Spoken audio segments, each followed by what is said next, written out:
Tem nos concedido. Está bastante irmãos hoje, né? Graças a Deus. É um bom sinal. Isto é um bom sinal. Não que a gente está atrás de quantidade, mas a gente pode observar que existe um desejo das pessoas estarem na casa do Senhor. E o salmista mesmo, Davi, disse, né? Alegrei-me quando me disseram, vamos à casa do Senhor. Porque é aqui onde a gente recebe salvação, libertação, perdão, enfim, muitas outras coisas. Antes de nós entrarmos no tema, eu gostaria que vocês se assentassem. Queria dar apenas algumas notas.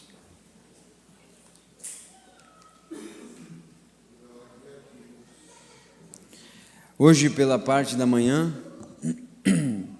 eu estou um pouco rouco da minha garganta, porque acho que foi sábado, estivemos ali fazendo um batismo do irmão Alderi, da irmã Viviane, sua esposa, ali em Barão de Cotegipe. Aceitaram o Senhor Jesus Cristo como seu único e suficiente Salvador. Depois de tantos anos, Deus falou com ele, tratou com ele, e ao mesmo tempo tratou com ela também, e Deus está salvando almas, amém? No tempo do fim ainda tem uma luz intermitente brilhando para aquelas pessoas que querem salvação. Também, domingo passado, batizamos o irmão Christian, que Deus continue te abençoando, irmão Christian, tomou uma decisão, um jovem, e eu estava pensando na era em que estamos vivendo, quando as pessoas tomam uma decisão, é uma era tão difícil para se tomar uma decisão como essa, porque a Bíblia diz assim que a porta é estreita e apertado o caminho, né? E são poucos que alcançam, mas esses poucos ainda estão entrando, amém? Pela graça do Senhor Jesus Cristo. E hoje pela manhã nós tivemos ali então uma reunião com jovens. Agradeço a todos os jovens que se esforçaram e puderam estar nesta reunião, e eu creio que Deus tem se derramado grandemente, hoje pela parte da manhã. Deus falou seriamente com os jovens, de boca a ouvido, de coração a ouvido, e eu vou chamar alguns aqui eu não vou pregar nessa noite, pode ficar tranquilo, irmão, mas eu vou chamar alguns jovens aqui, e eu gostaria que eles compartilhassem o que eles aprenderam hoje pela parte da manhã. Eu vou começar pelo irmão Gabriel. Ele está aí? Irmão Gabriel? Está lá em cima? Então, até que o irmão Gabriel venha, o irmão Rafael. Está onde, irmão Rafael? Ah, está bem aqui. Vem aqui, irmão. Tem um microfone para ele, irmão Denilson?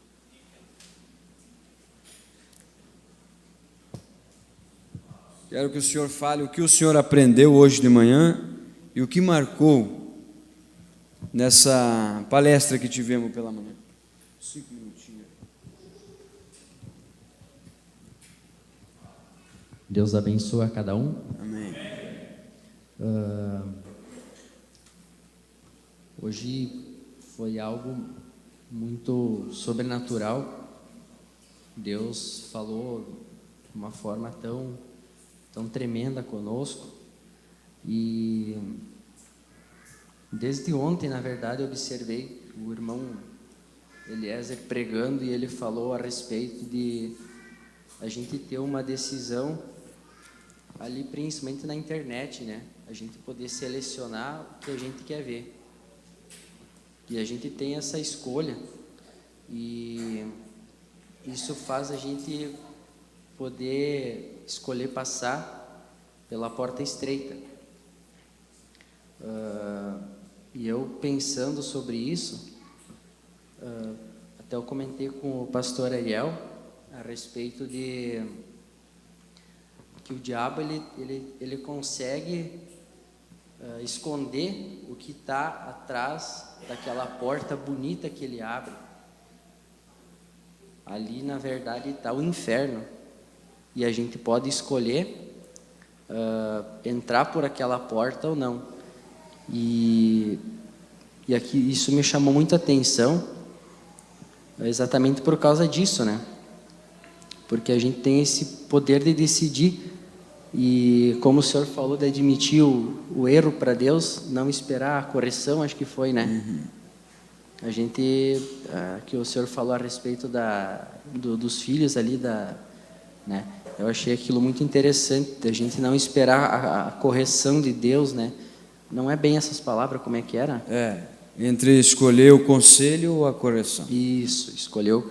Então, a gente sempre preferir o conselho, né? A gente sempre ouvir o conselho de Deus e não esperar a correção. Isso foi algo que me chamou bastante atenção a respeito disso. E que eu mais queria compartilhar era a respeito disso mesmo. Amém. Graças a Deus. Amém. Vamos chamar o irmão Gabriel, está por aí? Eu vou olhar aí para ver se não tem uma moça também aí de repente para falar, né? Vocês estão felizes, irmãos? Esses daqui são os vossos filhos. Os pais deveriam estar felizes. Futuros pastores.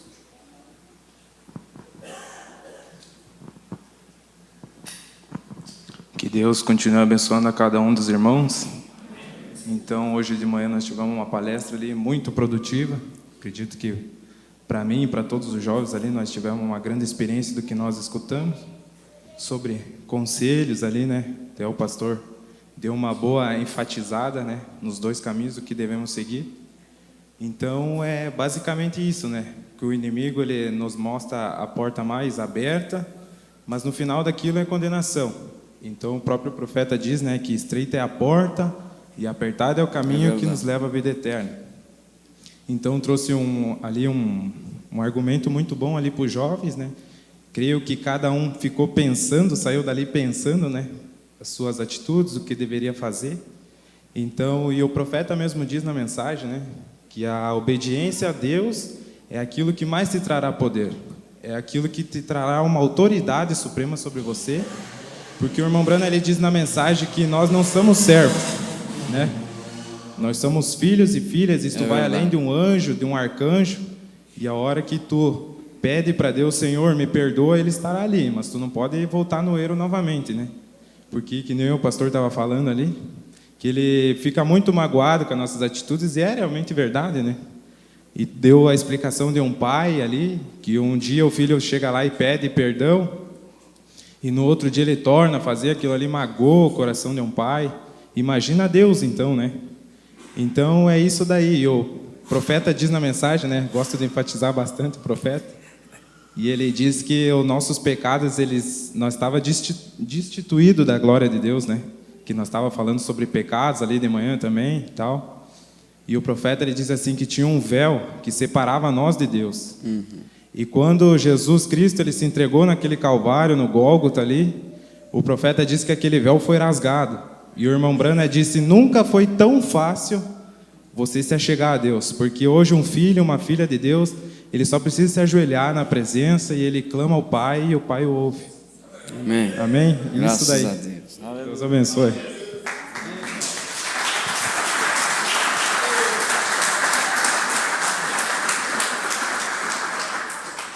Amém. Graças a Deus. Gostaria que o irmão Eliésio viesse aqui e destacasse um tópico. Vem cá, irmão Eliésio.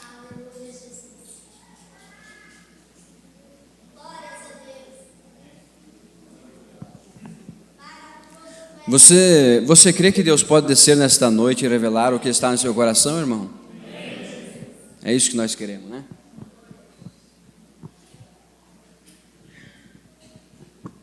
Deus abençoe a todos. Hoje de manhã nós tivemos, todos já falaram aqui, né? Um bom momento realmente, na presença de Deus, sem um tema, né, pastor? Sem uma meditação, e Deus veio e foi falando aos pouquinhos, porque a gente tem certeza que realmente foi Deus que conduziu a nossa reunião hoje pela manhã. Todos os jovens que estavam aqui, Eu gostaria que ficassem de pé todos que estavam aqui de manhã, os jovens que estavam aí. Vocês estão de parabéns. Verdade. Vocês são realmente jovens esforçados que fizeram a sua parte. Eu queria deixar os meus parabéns a todos vocês que estiveram aqui. Podem sentar. Esses jovens, tiveram alguns que não puderam vir por um motivo ou outro, mas eu creio que no decorrer das reuniões eles estarão presentes. Mas esses jovens, eu tenho certeza que hoje eles puderam, eu falei para eles depois no final da reunião, ouvir a voz de Deus claramente, que chegou e falou, não só eles, eu também, a gente também é ajudado, né? Então Deus falou claramente. Agora, como eu disse para eles, cabe a eles decidir ouvir esse conselho, ou como o pastor nos passou hoje de manhã, nós decidir entre o conselho de Deus ou a correção de Deus. Posso falar o seu exemplo? O pastor Ariel disse que chegou em casa e olhou para uma parede que é clarinha, e lá estava escrito Laura. A Laura lá rabiscou a parede lá. Laura e papai, mamãe, rabiscou tudo a parede, né? Coisa de criança, né? Então ele chamou ela e disse, por que tu fez isso? E ela disse, não fui eu, foi a Heloísa, que nem sabe escrever ainda, né? Quis fugir da responsabilidade dela. Aí ele disse para ela, se você falar a verdade para mim, o pai pode te dar um conselho. Tá bom, pai, fui eu. E ele explicou para ela que aquilo ali não podia fazer e tal, e assim por diante. E ele trouxe para nós, entre nós e Deus, às vezes a gente faz algo errado, suja as paredes do nosso coração muitas vezes, e Deus chega para nós e pergunta, por que você fez isso? E nós temos que ter aquela sinceridade de dizer, fui eu que fiz. Aí ele nos aconselha o que nós devemos fazer para não mais cometer aquilo. Agora nós temos que ter essa maturidade de ser sinceros na presença de Deus. E todos os jovens que estavam aqui puderam ouvir isso. E eles aprenderam hoje de manhã que eles podem chegar diante de Deus, não com palavras mirabolantes, mas eles podem conversar com Deus, dentro do seu quarto, dizer, Senhor, eu vi aquele vídeo e eu quis ver aquele vídeo, me ajude a não ver mais. E assim eu creio que todos foram ajudados, todos foram animados. Amém. Vocês foram animados que estavam aqui hoje de manhã? Amém. E eu peço, aproveitando aqui a oportunidade, que a igreja ore pelos jovens, por esse grupo de jovens. Nós estamos ali trabalhando, o irmão Israel está aí conosco, né, irmão Israel? Nós dois juntos aí, vamos procurar mais uns companheiros para ajudar nós também, mas nós estamos aí trabalhando, incentivando, né? Não somos maior do que ninguém, mas coisa que eu sempre digo para eles, eu sou a mesma coisa que vocês. Se vocês precisarem alguma coisa de mim, eu estou aqui para ajudar, mas nós estamos aí para incentivar. Orem pelos nossos jovens, orem pelo grupo, pelos trabalhos, que realmente nós, os jovens, precisam das vossas orações e do Espírito Santo. Deus abençoe. Amém. Graças a Deus.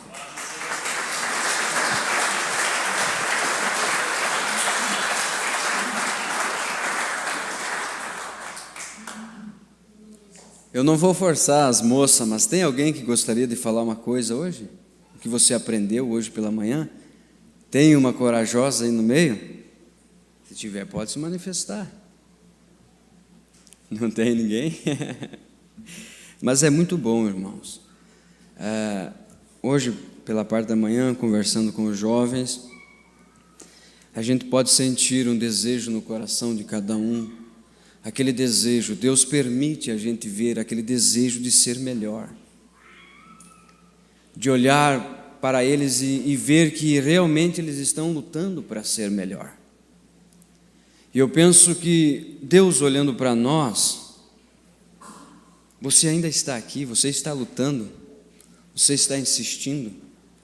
De qualquer forma, você, de uma forma ou de outra, lutas, tribulações, dificuldade, problemas, decepções, mas você ainda está aí. E é isso que Deus vê, Deus está olhando o desejo do nosso coração. Não, Ele tem um desejo de ser melhor, Ele deseja isso. E um pai, por mais que o filho seja um filho rebelde, um pai, uma mãe, eles conseguem ver o coração daquela criança, eles conseguem olhar lá dentro, eles conhecem a natureza do filho, eles sabem como aquele filho é, como se comporta e assim por diante. Assim é Deus conosco, Ele sabe cada um de nós. Cada um, eu vou olhar para o fulano de tal, eu vou julgar da maneira que eu vejo, mas Deus não. Deus olha lá dentro, lá dentro. Irmão Everton, quer dar uma palavrinha, irmão Everton? Quer falar alguma coisa que te marcou hoje pela manhã?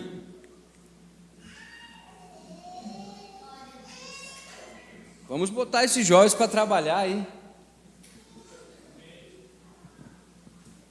Deus abençoe a cada irmão. Hoje pela manhã tivemos um momento muito bom, um companheirismo dos jovens. Creio que a palavra que o pastor Ariel deu ali de manhã, para mim foi uma grande bênção, tanto para mim, creio que para cada um que esteve ali. Eu sou meio tímido assim, mas tentar falar alguma coisa que aquele exemplo que o pastor deu ali da menininha, eu tenho levado isso para o meu pai ali em casa, que sempre vem me dando conselhos quando eu erro, tanto meu irmãozinho ali que ele é agitado, às vezes não obedece, mas o meu pai fica assim com o coração eu sinto assim nele, que é ruim assim de bater assim na criança. E é tão bom quando o pai assim dá um conselho, a gente sente no coração assim, e às vezes dá uma vontade assim de chorar. E para mim isso é muito gratificante. Amém. Graças a Deus. Muito obrigado. Aleluia. Louvado seja.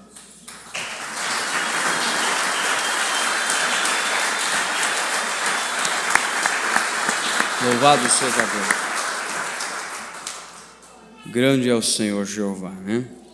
A honra e a glória seja dada ao nosso Deus. Ele é quem merece toda a honra, irmãos. Homem nenhum pode fazer isso, homem nenhum. O dia que algum homem subir nesse púlpito e começar a dizer, eu fiz isso, eu fiz aquilo, ele deva descer e se converter e ter uma experiência com Deus. Somente o Senhor Jesus Cristo, porque se não fosse a graça.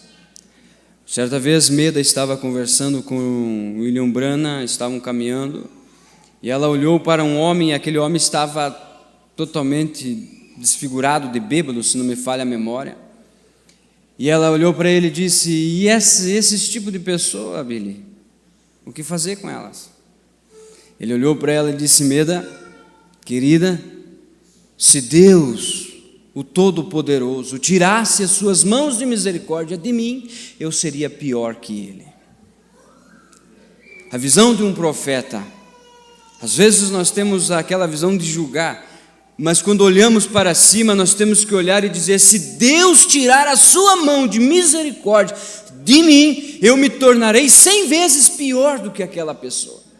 Porque quem me segura de pé, quem te segura de pé, é o sangue do Senhor Jesus Cristo, é a graça soberana, é aquele favor imerecido. Somente Deus merece esta honra, só Ele, e só Ele nós devemos adorar. Amém? Vamos nos colocar de pé. e ler a palavra de Deus, que se encontra em Provérbios capítulo 9, versículo 10. E vou tirar apenas uns tópicos, depois eu tenho mais, antes da ceia, tenho mais umas notas a dar.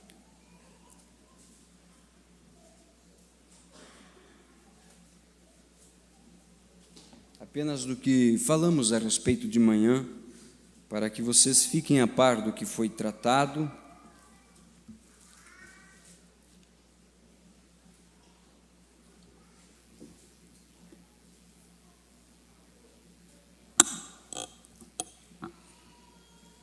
Provérbios, capítulo 9, versículo 10, que diz assim: O temor do Senhor é o princípio da sabedoria, o conhecimento do santo é prudência. Porque por mim se multiplicam os teus dias e anos de vida, se te acrescentarão. Amém? Querido Deus e eterno Pai, aqui estamos, Senhor, e hoje viemos para celebrar, ó Deus, a comunhão. Estamos felizes, Senhor, pelo que o Senhor tem nos feito neste mês, tem nos dado vitória. Tivemos lutas e tribulações, mas já de estarmos aqui, isto prova que somos vitoriosos, Pai. E somos muito gratos por isto, Senhor. Agora pedimos que o Senhor nos abençoe com a Tua palavra de consolo. Em nome do Senhor Jesus. Amém. Amém. Podem-vos assentar, irmãos? Temor significa respeito. Muitas vezes as pessoas têm a concepção de que temer a Deus é ter medo. É aquilo que tratamos de manhã. É ter medo de Deus. De que ele vai chegar na presença de Deus e Deus vai corrigir, vai passar um laço, vai passar a açoiteira, porque a Bíblia diz que Deus corrige quem Ele ama. Mas Deus dá uma opção para a pessoa. Tu quer um conselho ou tu quer a correção? E antes de... não vou pregar, mas eu estava observando quando eu cheguei, e olhei aqui no terreno da igreja, no pátio aqui da frente, uma multidão de carro ali, né? Uma multidão de carro. E tudo carros bons. Todos carros bons. Encheu o pátio aqui, tem uns aqui, também tem uns lá na rua. Eu comecei a pensar que no princípio desse trabalho tinha um ou dois irmãos que apenas tinham um veículo, né? Não é isso verdade, irmãos? Era 2, 3 que tinham um carro. E aqueles que tinham ainda carregavam de irmãos para trazer para a igreja. Passava na casa do irmão, lá já carregava 5, 6 e já trazia para a igreja. Eu me lembro que um dia, quando nós morávamos em Maximiliano, e no tempo da colônia, no interior, meu pai tinha uma bilina. E ele botava tudo nós dentro da bilina lá. E se ele convidava um e aquela pessoa aí, ele botava ela também lá dentro e vamos embora. Eu sei que eu e meu irmão mais novo, sempre sobra para os mais novos, né? E eu e o Osiel eram os mais novos. Nós íamos no porta-mala da Belina. Quando o pai chegava na igreja, ele chegava bem na frente da igreja, lá da igrejinha. Muitos conhecem a igrejinha de Maximiliano, né? Geralmente, o normal é abrir as 2 portas, né? Mas quem olhava para o pai chegando na igreja era 2 portas, porta-mala, e se tivesse mais uma ia ser aberta também para sair tanta gente daquela Belina lá. Quando nós chegávamos na igreja, nós enchíamos um banquinho assim, ó. A família Rodrigues enchia o banquinho da igreja lá. E era bom, irmãos. Por mais dificuldade que nós tinha, sem muita condição financeira, todo o nosso desejo de coração estava a estar nos cultos. Molotero é daquele tempo, não é, Molotero? Eu era piazão ainda. Molotero, eu acho que era um diácono da igreja lá, era, irmão? Lembra da Belininha encarregada? Nós chegava ali e era prazeroso, irmão. A gente tinha um sentimento de estar na presença de Deus.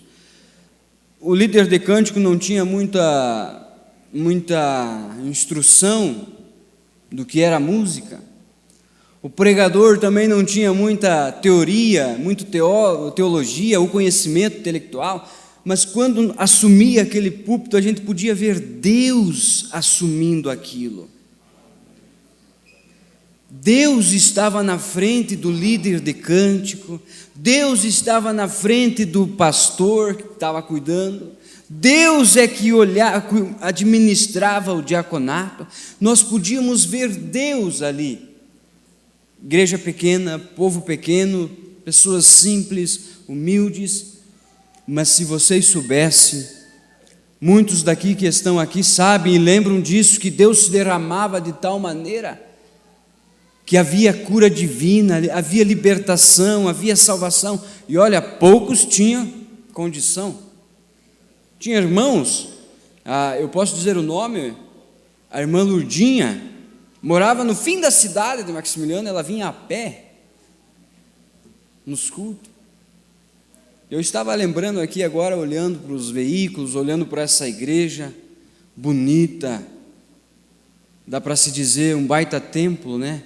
Nós estamos bem vestidos, hoje nós podemos escolher uma camisa para vir na igreja. Antigamente nós tínhamos que usar o tênis de segunda a segunda, não era só de segunda a sábado, de segunda a segunda, chegava o sábado, nós lavávamos o tênis para vir na igreja. Eu lembro que uma vez nós fomos para a Lagoa Vermelha trabalhar com o pai nas férias do colégio, nós trabalhamos as férias inteiras para o pai me dar um tênis. Eu fiquei 2 semanas longe da mãe, e quando eu cheguei em casa, era 2 horas da madrugada, junto com o pai, em vez de eu dizer, mãe, que saudade, eu estou feliz por estar em casa, e dar um abraço na mãe, a primeira coisa que eu fiz foi dizer, mãe, eu ganhei um tênis novo, porque era felicidade, irmão, era alegria, a gente não tinha condição, e quando a gente ganhava alguma coisa, aquilo brotava uma alegria em nossos corações. E olhando o que nós éramos e hoje o que nós somos, eu posso dizer, Deus estava em tudo isso. Deus veio nos guiando, nos abençoando de uma maneira tão especial, que hoje o que nós querer comer, nós temos na nossa própria mesa. Deus tem dado condição. Você tem desejo de comer uma barra de chocolate, meu filho? Eu quero uma barra de chocolate. Pois você vai lá e tem condição de comprar uma barra de chocolate, você tem condição de comprar um carinho, tem condição de comprar um brinquedo. Mas antigamente a gente sabe que não era desse jeito. Tinha que manter meio que na disciplina, a gente não podia, nunca passemos fome, só vontade de comer. Já ouviram esse ditado? Nunca passemos fome, só vontade de comer, porque você tinha vontade de comer, mas não podia comer. Vontade de comer chocolate, mas chegava em casa só tinha feijão e arroz, né? Então a gente passou vontade de comer, mas nunca passamos fome, graças a Deus. Hoje os teus filhos não passam nem fome e nem vontade de comer, porque se eles pedem, você tem para dar. Você tem dinheiro. Pai, quero uma roupa nova, teu pai tem, tua mãe tem. Eles dão um jeito de te vestir da maneira que você quer. Só que essa abundância, irmão, muitas vezes atrás dessa abundância traz uma ingratidão a Deus. E essa palavra que eu acabei de dizer, irmãos, abundância, acaba ofuscando aquele sentimento de quando você recebeu o primeiro tênis. Acaba ofuscando aquele sentimento de quando você recebeu sua primeira roupa. E às vezes a abundância tira e afasta a presença do Senhor Jesus dos nossos lares, da nossa casa, do nosso carro, da nossa vida, da parte material, profissional. Por quê? Porque é uma abundância. Quando que a gente chegava na mesa ali, principalmente quando alguém estava de aniversário, todo mundo esperava o dia de aniversário. Eu não sou tão velho, irmãos, mas o que eu quero dizer é o seguinte: as estradinhas de chão que a gente pega, não é toda a cidade que é asfaltada. Você vai para os interiores, é perambeira abaixo, tia. Não quero ser engraçado, mas eu quero trazer um pequeno quadro para a gente aprender a agradecer a Deus. Porque a Bíblia diz assim: se você for fiel no pouco, no muito eu te colocarei. Só que quando chegamos nesse muito, aí que mora o problema. É nesse muito que mora o problema. Oxalá pudéssemos ter o pouco, mas com Deus ali, com o Senhor Jesus Cristo ali. E às vezes o muito se torna um perigo para nós. Quando eu lembro da minha mãe, todas as santas madrugadas, levantava, ia na janela e: Senhor, nos dê um carinho, nos dê um carinho, nos dê um carinho para que possamos ir trabalhar na tua obra. Eu lembro que naquela época o pai fazia de Maximiliano a Machadinho, dá 20 quilômetros, 25 quilômetros. Quem lembra aí? 25? Eu lembro de ir a pé com ele de Maximiliano a Machadinho, 25 quilômetros. Eu carregava a pasta e às vezes eu carregava o violão e ele a pasta. E ele ia orando a Deus: um dia Deus vai me dar um carinho, e eu quero botar este carinho na obra dele. Irmão, esse dia chegou. Deus ouviu as orações da minha mãe, Deus ouviu a oração do meu pai, e esse dia chegou, e aquele carinho foi uma bênção. E aonde o pai podia ir, ele ia, nem que atolasse o carro lá nos bará lá da Rádio Pessegueiro. Ia lá nas pirambeiras buscar as almas. Graças a Deus por isso. Tinha amor, tinha sentimento. E hoje, às vezes, a fartura nos afasta. Tem feijão e arroz, tem carne, tem guisado, tem lá tudo na mesa, e você diz: hoje tu podia ter feito lasanha, né? Tem suco, tem isso. Não, tu podia ter feito isto. Tem uma jarra de suco, tem tudo na mesa. Mas daí a gente olha e diz: hoje eu estava com vontade de comer churrasco. E a mesa farta. E hoje, irmão, espiritualmente nós temos a mesa farta. Você precisa de cura, Deus tem cura. Você precisa de libertação, Deus tem libertação. Você precisa de perdão, Deus tem perdão. Mas daí às vezes quando nós precisamos de perdão, nós olhamos para a mesa: hoje podia ser um culto diferente. Olha só o que o pregador trouxe. Eu estava com vontade de comer tal comida hoje. A ingratidão, a abundância, ofusca o que Deus quer falar. Aquelas velhas comidas, o feijão e arroz, é o que tem a vitamina correta para o nosso corpo. Os antigos nem sabiam o que era ciência, eles comiam um prato de feijão e saíam chupar uma laranja lá fora. Porque a laranja, pelo que a ciência diz, se eu estiver errado me corrigem, ela tira o ácido do feijão. E isso ajuda para o corpo. Ninguém sabia disso antigamente. O próprio instinto, eu creio que o próprio Espírito Santo dirigindo aquela coisa toda. E se nós olharmos para trás, e hoje olharmos estes carros novos, casas novas, em excelentes estados, hoje podemos sair para uma reunião, ter dinheiro suficiente para posar num hotel, e podemos até escolher se nesse quarto nós queremos hidromassagem ou não. Irmão, eu sempre agradeço a Deus por ter nascido no tempo em que a mensagem quase chegou meio que perto, quando a mensagem chegou, quando os crentes estavam se convertendo, vamos ser bem claros. Era assim que os crentes estavam se convertendo aqui na cidade de Erechim. Nasci nesse tempo aí. Porque nós lotávamos um ônibus, os irmãos davam um jeito de lotar um ônibus, aí vinha o irmão lá com uma bacia de coxinha de galinha frita, pastel, suco, aqueles que suco ainda com litrão de água congelada, trazia ali, E nós se repartia no ônibus, daí o irmão Vantuir dava uma rapadura, o outro lá dava um pastel, e assim cada um ia se trocando aquele alimento, e não se via ninguém triste, irmãos. Não se via ninguém aborrecido, não se via ninguém assim, ó, eu não vou comer esse pastel.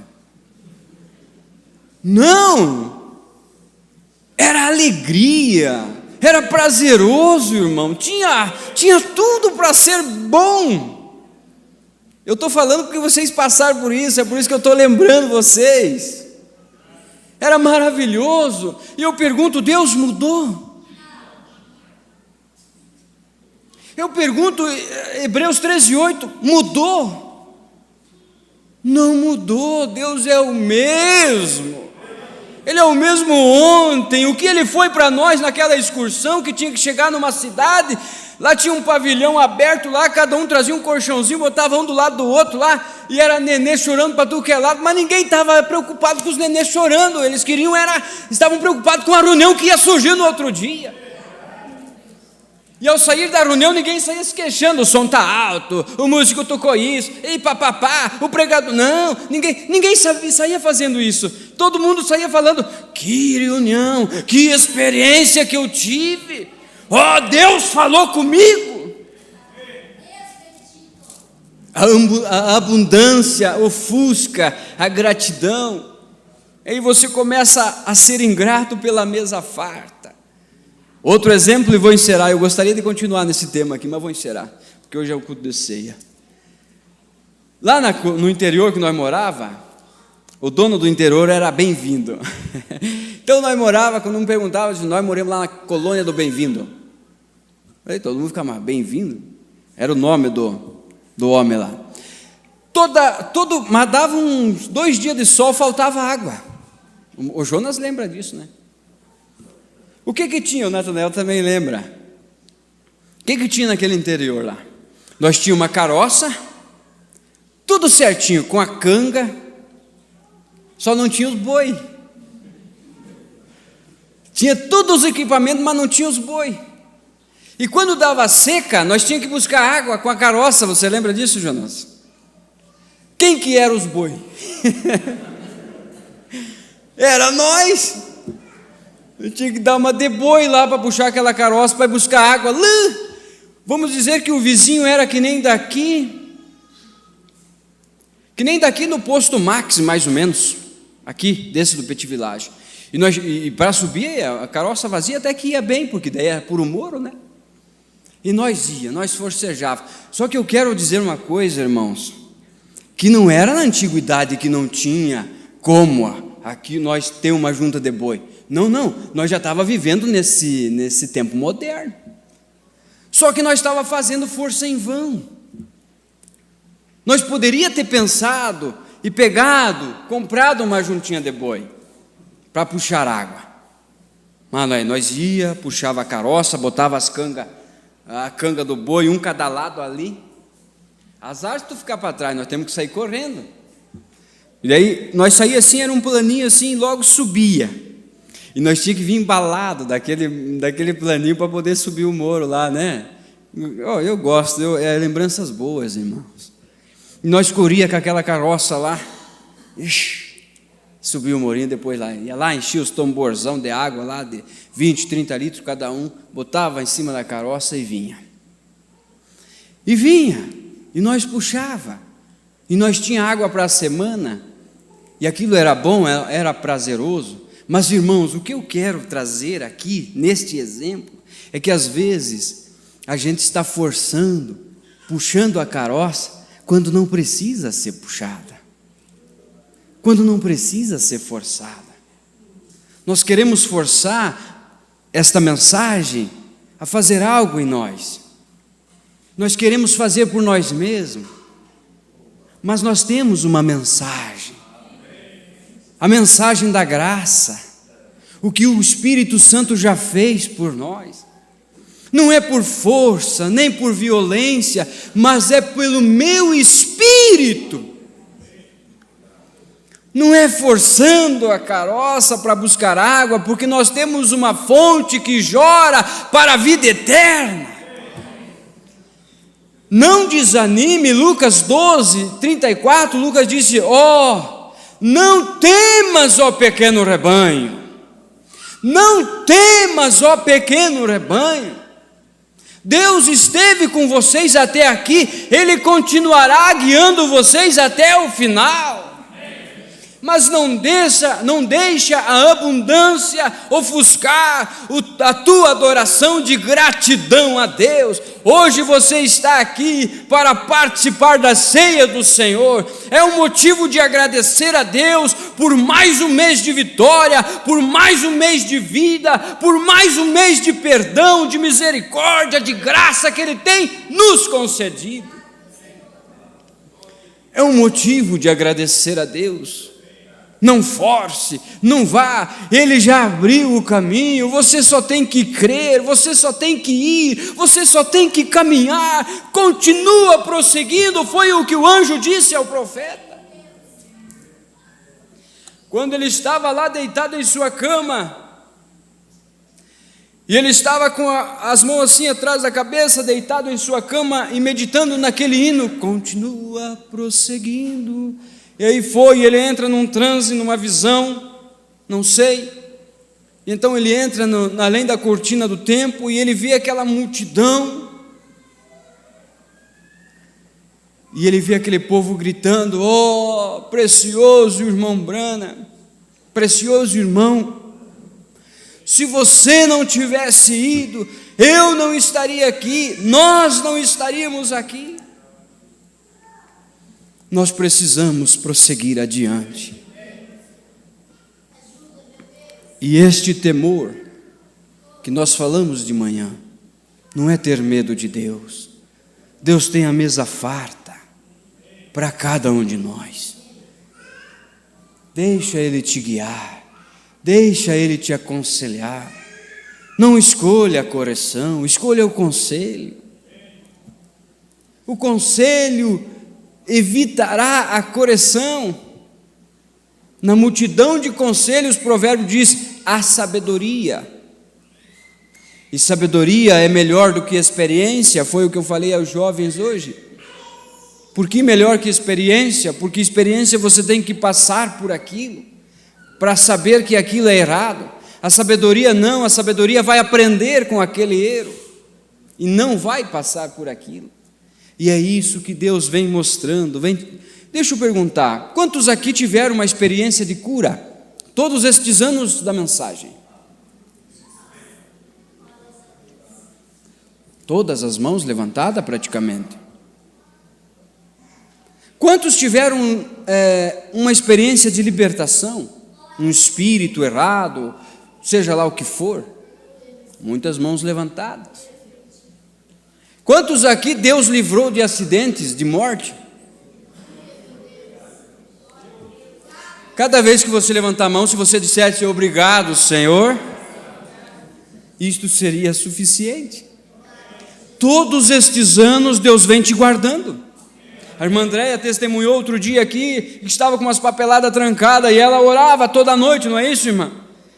Orava, até que um dia chegou o resultado.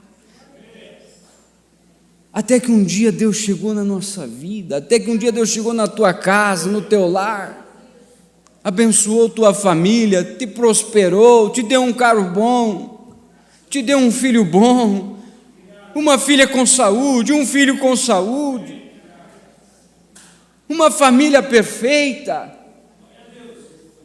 algo que muitos queriam ter, algo que muitos desejariam ter, era um filho perfeito. Eu conheci um casal que o jovem nasceu atrofiado, e ele já tinha 20 e poucos anos de idade, e ele era uma criança praticamente, não conseguia caminhar, não movia os braços, não falava, apenas espuma em sua boca. E aquela mãe disse: eu não sei o que eu fiz para Deus, para Ele me dar um filho deste. Eu sinceramente não soube o que responder para ela, não soube mesmo naquela época, não soube mesmo o que responder, porque geralmente as pessoas têm o ditado de jogar a culpa para Deus. quando que Deus fez tudo perfeito. Tudo o que Deus faz é perfeito. Outro dia eu estava no hospital e vi um homem com as duas pernas amputadas. Ele disse que até aos seus 46 anos ele teve uma saúde perfeita. Nunca teve problema com colesterol, diabetes,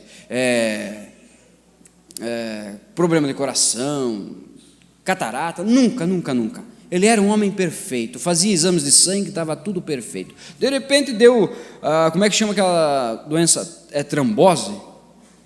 É trombose, né? Que dá aqueles negócios nas pernas e tem que amputar a pessoa.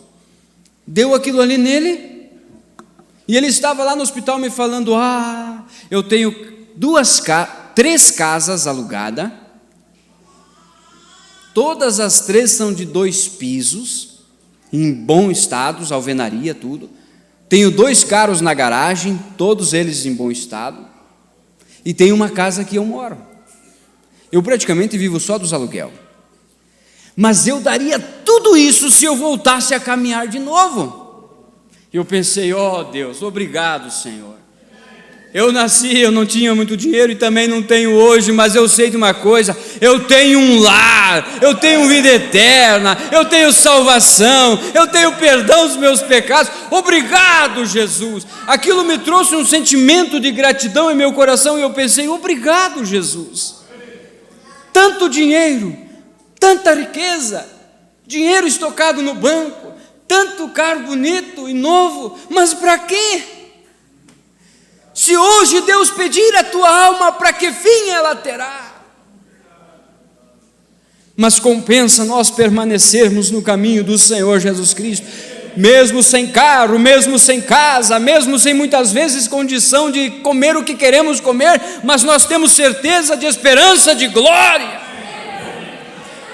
Paulo disse isso, não somente a mim, mas também àqueles que amarem a sua vinda, e eu estou amando a vinda do Senhor Jesus Cristo, e eu creio que você está nesta noite, amando, esperando a vinda do Senhor Jesus Cristo chegar.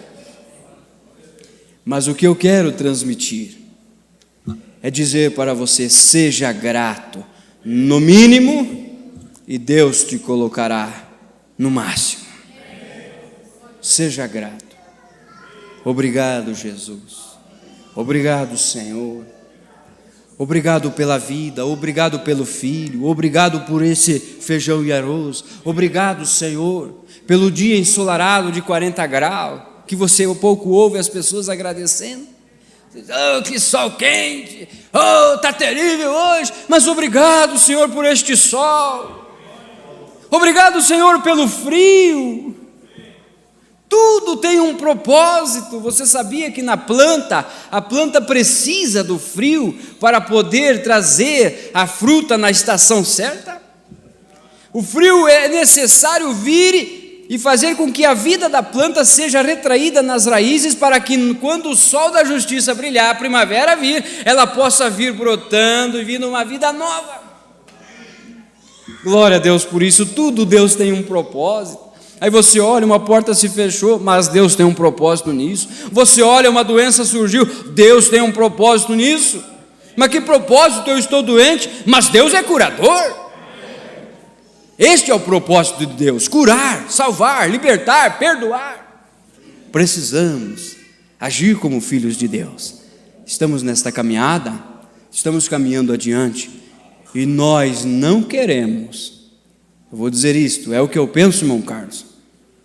Se eu entrei nesta batalha, se você entrou nesta batalha, eu tenho certeza que você não entrou para perder.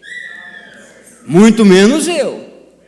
Não, eu não vou passar a vida inteira nadando para morrer na praia. Nem vocês não querem isso, né? Nós vamos chegar. O Mombrana disse, Deus terá uma noiva, Deus terá uma igreja, não sei como, mas Ele terá. E se Ele disse que terá, eu faço parte deste corpo. Você faz parte deste corpo. Amém? Vamos agradecer a Deus? Vamos cantar um hino? Cheiro de gratidão.